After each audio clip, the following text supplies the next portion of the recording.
So, welcome back to the Beast Game Podcast. And today we're talking about the latest Marvel movie, which probably should have been the only Marvel movie this year, maybe other than Shang-Chi. But this one is Spider Man No Way Home, the third in the Marvel Studios iteration of Spider Man. Stars Tom Holland. But this one is directed by John Watts.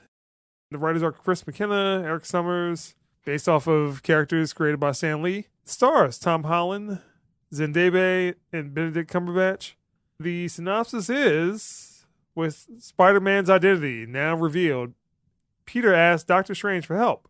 When a spell goes wrong, dangerous foes from other worlds start to appear, forcing Peter to discover what it truly means to be Spider-Man, which one of the things that Keith says every now and then is that no one would want to be Spider-Man because he just has a very sad, terrible life.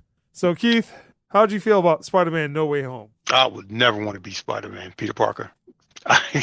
So we've talked in the past, Barry, about, and you probably know some of the backstory about Spider-Man 2 for me. And Spider-Man 2 with Tobey Maguire, he went through the ringer in that movie. It was literally like one of my favorite comic book movies. I mean, it captured the character wholeheartedly. No matter what life laid on to him, he was still a good person at the end of the day. He still tried to do the right thing. He got some small rewards, but he took a whole boatload of failures through it all. Spider-Man No Way Home, that pretty much just blew Spider-Man 2 out of the water for me.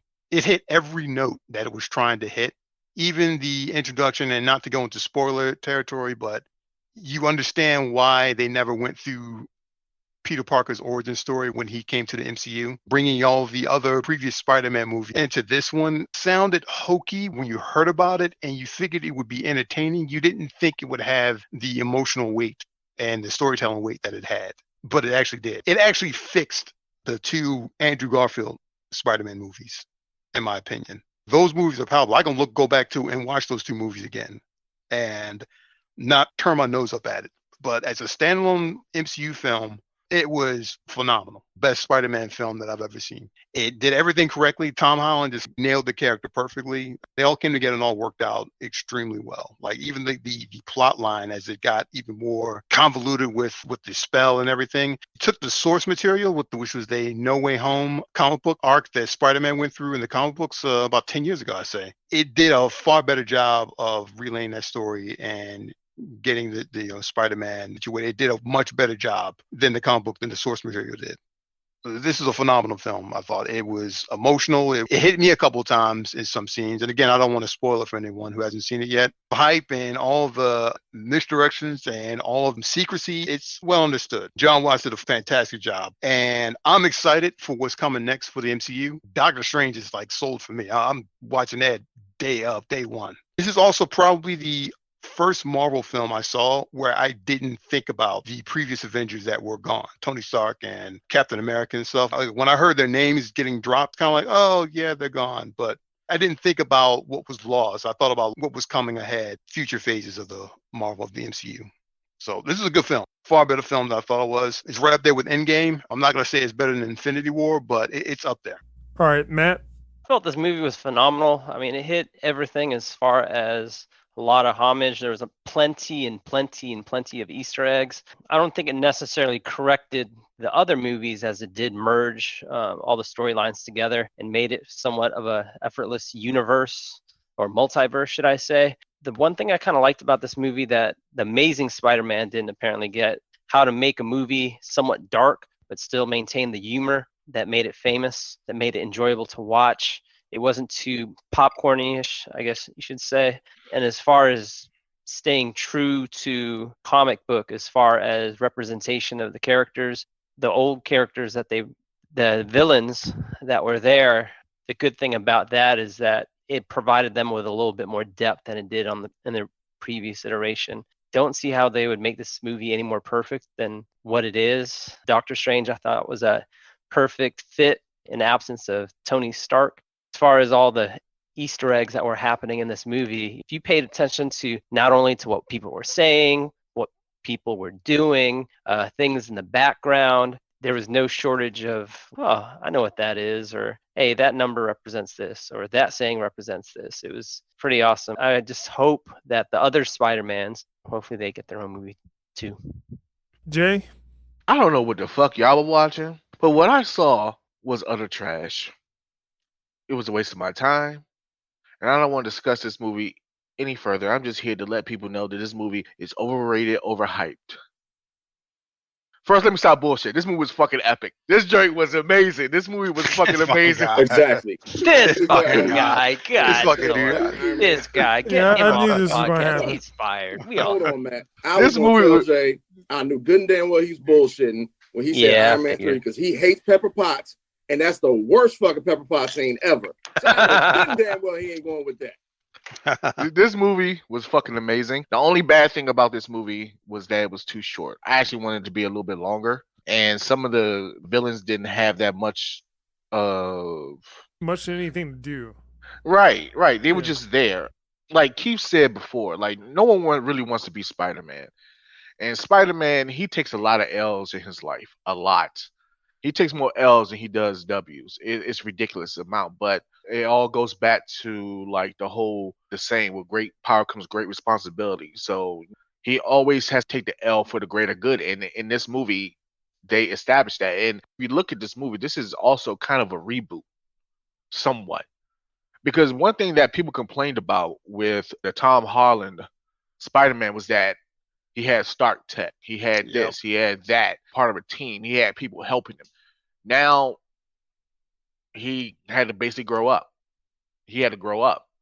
And to also piggyback on what Keith said, now you understand why they didn't really go into the backstory of Peter Parker, of Spider-Man, because in essence, these three movies was kind of the backstory. Get the Spider-Man that we know. Witness the backstory with these three movies. Or with the previous two to get to this point. So it was a good movie. There's not really much I didn't enjoy. I even enjoyed Zendaya. She was cool. There were more moments in this movie that I was like, damn. I kind of pulled her heartstrings a little bit because she was like, man, that's tough. Felt sorry for him. You genuinely felt sorry for him. The acting was pretty good. It was better than what I would have expected. And Doctor Strange is a goddamn monster. I swear to God. Like I am he's a on straight board. G. I am on board to see the next Doctor Strange movie. And yeah, this movie Sam was Raimi. yeah, you already know automatically. Sam Raimi. I shudder to think what Sam Raimi's going to do with that guy. Like, he's just going to be great. So you already know I'm on board for that. You had to do is just say Sam Raimi. When does that movie come out? Is it February? Quite sure. Yeah, I think it's February. Dude, that's right around the corner. They'll be here before you know No, it. I don't think it's February. If I'm not mistaken, it's May. They'll still be He's here. picking up the summer season. Oh, wow. I want to That's- say like they literally this week just finished all those reshoots they had to do. That'll be around the corner before you know it. This movie's pretty good. Perhaps one of the best superhero movies that I have seen. Yeah, like it's not really much I could say without going to spoilers, which you'll probably do a little bit later. But this is a great movie. All right, I'll go ahead. I liked it, but I was just expecting a lot more, other than kind of what we got. I was expecting maybe more cameos, other than the one cameo first in the early part of the movie, and then what you knew you were going to get just because of the nature of the movie. And I would just say that from a release standpoint, and the fact that Into the Spider-Verse came out 2 years ago, this feels a little too soon for me, because I love Into the Spider-Verse, and it does something similar to a certain extent and slightly different. I assume Disney was just going to say we're bringing the movie out regardless, and I would also say maybe my expectations, if I guess COVID didn't hit, maybe this movie might have more cameos, more things for the villains to do. You think that had to do with COVID? I'm just assuming it did. I'm not saying that it has to. I'm just saying that if they have the ability to shoot the movie the way that they wanted to shoot it, regardless if it's reshoots or something else, story-wise, I just expected more. That's all. I can understand. I think my biggest worry was that if they did too much with the villains, it would have been a little bloated. I can kind of see where you're going with that, because with less villains, they would have had more time to focus on each one of them individually. The wife called them, instead of the Sinister Six, they were the fucked up five. Yeah. And it was just five of them. I can kind of see it. Like, there just wasn't enough time to really get into everything with them. But at the same time, and I you did need think more. from what Janice was saying about the length of the movie, that I think that also had something to do with it. That if they had maybe another 20 minutes or so. Yeah. Oh, so Yeah, you think they- it should have been longer? So you're Right. agreeing. Okay. Yeah, if it would have been longer, they could have added a little bit more to the other villain. Because I mean, in all honesty, the main villain was Green Goblin. Doc Ock was a pivotal point as well. Electro was there here and there, but like really, Sandman, he's just following along with everybody else. Yeah, But he then he didn't had have much moments to that contribute. right, he had moments that he was kind of like on the fence, and then oh my God, Lizard was just there just to be there. It was to the point it's like he didn't want to be there. I mean, he just stood in the truck. I mean, I understand why. I mean, he's a big ass lizard. You Yeah, can't I really get it. hide I see that. what you guys are saying. It's kind of hard to hide a big ass lizard. But Yeah, I have to agree with you. Yeah, I have to agree with you on that one. Well, at least he could be the Sinister Six Hulk or something. So, Big Mike, know that you had been anticipating this movie for like forever. Yeah, I mean, Big Mike was on top of the news. Big Mike was sending shots, photos, whatever leaks came out. How do you feel about Spider-Man No Way Home? One, first and foremost, movie was amazing. I was not disappointed at all. Told you there's only a few movies that Marvel's done. Well, at the end, I literally sat there and was like, "Don't give me another ticket. So I'm about to watch this shit again." One being Avengers, Guardians, definitely Infinity War, arguably Endgame. And when this went off, I literally was like, "Yeah, we don't need to go on. Run that back. We need to see this again." I will also say this to me, and I'm gonna say this, and some people can feel however they want to feel. To me, I liken this to the Avengers one of Spider-Man movies, in the sense that, and I get what y'all are saying about the villains, but here's my theory on all this, is that I think this was partially Marvel setting up going forward for Phase 4, especially given the next slate of movies. If you go down the list, I believe it goes Doctor Strange, Thor: Love and Thunder. I can't forget if there's something in between that, but then we get to Quantumania. And Yeah, assume it might Yeah. be Captain Marvel. Marvels, have they finished it yet? But I don't know. no, they just started shooting it because Brie Larson, I think she just finished her photos of her training and all that. So I don't think they've actually started shooting that yet. I'm saying that to say it sets up Phase 4 for Marvel, but I also have a theory that I think it's also giving Sony the option of, do you want to go back and explore those movies that, like I said, Toby's I was pleased with, except for one aspect of 3. Andrews, I always feel sorry for him because I feel like he got the short end of the stick. You were all right as Spider-Man, but everything around you was kind of some bullshit. Jamie Foxx shouldn't have been Blue Man Group Electro. Oh, I got it. I see what you're saying. And so now I'm wondering if the don't kill him, cure him thing. It's the Great Reset. Yeah. Oh. Oh, Reset. And now Sony can do what they want to do with that. And then Marvel can continue going full force with this multiverse thing. Because what I read today was, this is being described as an appetizer. Doctor Strange is your motherfucking entree. And if that trailer's any indication, oh my lord, that's going to be absolutely true. Sam Raimi's about to be on some other world type stuff. From what I understand, just the rumored cameos and stuff that possibly might happen, this is the setup. This is the touchdown. This is Marvel showing you, you will never play with us. Because not only did they execute the Infinity Saga, you have to really look at the fact that they just executed the Spider-Man thing. They accomplished what studios, just for whatever reason, I'm looking like, I don't understand why they couldn't have done this before, other than you may say technology wasn't up to par, but also just, it was just to sit down at a table. Kevin Feige going, no, I'm going to take everything y'all did that was wrong, and we're going to fix it to fit to Marvel and what we do in our world and the universe we're building. Kind of put like a straight reset button on both sides, because the deal that the CEO of Sony now said how it works is similar to the Universal thing, how it was before. So Sony gives them character, Marvel lends one to them. Hence, we got Spider-Man and Doctor Strange. Doctor Strange was the lent character to Sony, is how he explained it. I think, one, this is really good in the fact that from a trilogy standpoint, this is a nice, neat bow on trilogy, right? Like, let's say they decide the deal didn't work. They decide to end it right here. right. It works as a trilogy standing alone. However, you also have it set up to where now you move completely forward into Peter Parker's next phase of life. Like Jay, Yeah, because wasn't that going to happen? Well, I guess Sony was playing a little bit hardball with the contract situation. Yeah, and then Tom Holland called them drunk and said, we can't work this out. And he called Kevin Feige and them, and they finally sat down at the table and came up with something new. Apparently, it's still an ongoing discussion. There's nothing set in stone, but let's just go ahead and call it what it is. $537 million during the pandemic. There is no more discussion. Y'all are going to figure it out, and they already announced Spider-Man 4 is in development. So I think these three, like I believe Jay said, is the background story to Peter Parker, right? Mm-hmm. Because the way it ended, without spoiling anything, he now gets to go into other different phases that we want to see, which works for the original plan, which was 9 films, sets of 3. The first 3 high school, second 3 college, last 3 adult. You still get the MJ storyline, because that still exists. More than likely, you're going to get the Gwen storyline.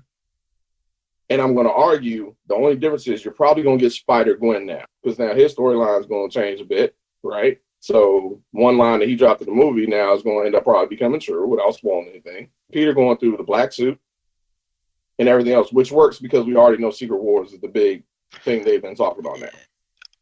I totally forgot about Secret Wars. Marvel in one film, very excellently done. Again, set up everything going forward, not just for the Spider-Man, but also for the universe. I've thought about this. I have not found one thing wrong with this movie yet. Not a slow point, not a downer, not a I could have done without you. Like, for me, the entire thing, writing, directing, acting, like, I'm all on board with John Watts directing Fantastic Four now. I have 0 questions. And one person made a point online that I didn't even think about. If you don't like nothing else about these movies, he nails villains. Nobody had a problem with Vulture. Nobody had a problem with Mysterio. And Willem Dafoe, 20 years later, knocked Green Goblin out the park. Like, it never happened. Like, it's never been 20 years. Yeah. John Watts gets it. So I fully trust him with Doctor Doom. I trust him with Galactus. I trust him if he goes Super Skrull. Like, whatever he does, I'm sure it's going to be good. And like we already said in the chat, as far as Feige goes, get that man a blank check and just get him a lifetime deal. Like, that's the one dude you better not ever lose. Mm-hmm. Because I've never seen someone execute a plan like this in Hollywood to this level of perfection where you now have actors who you never imagined wanting to work with Marvel, like campaigning to get part of the MCU now. One will piss off Barry. The other one, I'm still like, I don't see it, but whatever. You saying Will Smith is in the MCU now? Will Smith sent an open letter to Kevin Feige. Legit. I'm not bullshitting. He sent an open letter to Kevin Feige saying, yo. No. Who? No. He's not. Well, yeah, he's not the only one. Like, Ben Affleck called him. But he said he wants to be in for a while. It's not going to be a short film. He wants to be multiple films. He's coming. Who? Eddie Murphy. Will Smith. But who? Who would he play? No. It doesn't matter. It doesn't matter. Whatever Feige he's one of the greatest actors of our generation. Whatever Feige deems is worthy, he's worthy of. You off the podcast right now. I'm done. I'm no longer speaking. Ben Affleck called Feige the greatest producer ever. No one has accomplished what he's done in cinema. Right, and you got to realize he was in Suicide Squad. He's over DC looking like, yo, like, what? I have a feeling this multiverse thing is huge expectation about Doctor Strange. That trailer was that, right? Feige said, because asked me on the way, she was like, what trailers are going to show? And I said, well, the one I want to see that they're not going to show is Doctor Strange. Because Feige said, yeah, we're not showing it before the movie. It's not attached before the movie. And then when the movie's over, I was like, he didn't lie. He was technically right. It was at the end. That was genius to me. I thought that shit was cold. What's the second credit scene going to be? All these people left. I was sitting there. So like, you really think it's one? I said, I don't know. I just know there's usually 2. And then Doctor Strange spot, I said, what the? Nah, bro. That Doctor Strange movie looked good. Man. And I'm telling you, if any of what I've read or that I've heard ends up being true, it's just a little subtle. Where it's like, dude, you even pulled this off. Supposed to introduce Fantastic Four and the X-Men at the least. All right. So, Keith, what score would you give Spider-Man No Way Home? I was going to give it a 10, honestly. But I'm going to give it a 9.5 because I agree with you and James. Another 10 minutes, 15, 20 minutes just to flesh out Jamie Foxx, Marco, Sandman's character, the villains a little bit more. And maybe a little bit more time with May, I think. And May and Happy, I think would have been good. And that is rare when I say spend more time with some of the background characters. I get that they were keeping the pacing going, and the pacing I cannot fault with. Like, the pacing was perfect, but I think they could have worked out something with it, getting them a little bit more. But I'm going to give this a 9.5. This was the best Spider-Man movie ever. It got me in the feels. It got me choked up a couple times. It was with the wife. She was bawling her eyes out on like more than 4 different occasions. It was emotional. It was funny. It was exciting. It was the action was phenomenal. It did something. It made movies outside of the Spider-Man, outside of Marvel, the MCU Spider-Man, it made them better. I don't even know how you even accomplish that, but when you make someone else's films better through your work, that's something else entirely. Completely excited for what they do in the future. Can't wait to see what they do next. In fact, rewatching all the Spider-Man films again. That good. So I give it a 9.5 out of 10. All right, Matt. 10, just the amount of characters that were in there, perfectly balanced. Many Easter eggs, in which had a lot of aha moments, I guess, if you want to call it. Characters were in the background, actually ended up having depth and made me really feel a character as far as his emotional well-being, his mental well-being, and the amount of creativity and forward planning that is required many multiple years. And I know Marvel's wonderful at this. They're not looking 1 or 2 steps, they're looking about 10 steps ahead as far as the character arc. It was awesome. The acting in it was phenomenal. I can't wait to see what the next stage will be, and just the way everything is set up, different iterations of what can occur. Amazing movie. Actually saw it on Friday. I'm going to see it on Tuesday morning again, so except this time with my parents. Amazing movie. Go watch it. All right, Jay. I give this movie a 1, but no, seriously. I give this movie a 9. And the only reason why I do not give it a 10 is because it's, like I said, I feel it was too short. They didn't flesh out the villains more. And yeah, that was about it. I mean, it had everything. It had pretty good action. Like, the action actually caught me off guard when they were wrecking like shit. They were brutal. This is probably the most brutal Spider-Man fights I've ever seen on film. So the action was good, the acting was good, got you in your emotions, you felt what the characters were going through. It was actually quite relatable. Spider-Man is a character that just the average person can really relate to, I believe, outside of having superpowers, but they can relate to the trials and tribulations that he goes through, and this movie conveyed it very well. I am curious to see where they go after this, especially with Doctor Strange, because Keith and Mike said that I believe is going to be a very important movie. This was a very important movie, but that movie will be something that will probably shape the MCU for years to come. Yeah, so I give it a 9. So I'm going to give this a 8.5, and I know that's maybe not the score that some people thought. Did you say 5? 8.5? Oh. Oh yeah, 5 would have had like some. Yeah, no, go ahead. Sorry. Yeah, but I think for me, it is still Into the Spider-Verse. And how I felt after watching that movie, I guess that's how you guys feel. And when I came out of this one, I felt okay. So like Mike was saying that if this was the last Spider-Man movie, Sony Disney collaboration, it's okay.